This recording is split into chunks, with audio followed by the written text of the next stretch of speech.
La prévention des incendies dans un bâtiment repose sur des mesures constructives, techniques et organisationnelles visant à assurer un niveau de sécurité acceptable et adapté. Ces mesures de sécurité dépendent généralement de l'influence et de l'action humaine. L'organisation en vigueur au sein des locaux détermine ainsi le niveau global de sécurité du bâtiment. Propriétaires et exploitants de locaux sont donc responsables de prendre toutes les mesures nécessaires sur le plan de l'organisation pour garantir une sécurité incendie suffisante des personnes et des biens. Ils doivent notamment veiller à maintenir les voies d'évacuation et de sauvetage accessibles et dégagées en permanence, à contrôler le fonctionnement et entretenir les installations techniques et les équipements de protection incendie, à former le personnel sur le danger spécifique à l'exploitation et sur la mise en œuvre des moyens de lutte contre le feu. Pour cela, ils doivent édicter des directives internes précisant le comportement à adopter en cas d'incendie, les modalités d'alarmes externes vers les services de secours, mais aussi les modalités d'alarme internes et de mise en sécurité des personnes.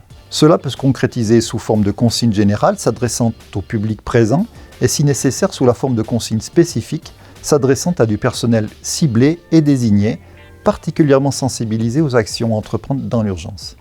Comme vous le voyez ici, il doit donc exister des consignes claires qui peuvent aussi s'intégrer à un plan d'évacuation. Ce dernier constitue un outil complémentaire aux consignes, contribuant à garantir une organisation générale efficace en cas d'urgence. Il peut aussi être considéré comme un support pédagogique intéressant et utile autant en phase de formation des collaborateurs qu'en phase d'urgence et d'intervention des secours. Ce plan permet notamment d'identifier l'organisation générale à l'intérieur des locaux, les voies d'évacuation et de sauvetage, l'emplacement des moyens d'extinction et d'alarme, l'emplacement des locaux techniques ou à risque particulier. Ces consignes et ces plans simples, faciles à lire, seront affichés à des endroits stratégiques et appropriés, généralement à proximité des issues de secours et des cages d'escalier. Vous retrouvez ces informations sur notre site internet eca-vo.ch sous la forme de consignes types et de guides téléchargeables abordant notamment les généralités concernant l'organisation de la sécurité, la formation des personnes, l'aménagement des locaux, l'organisation des exercices d'évacuation.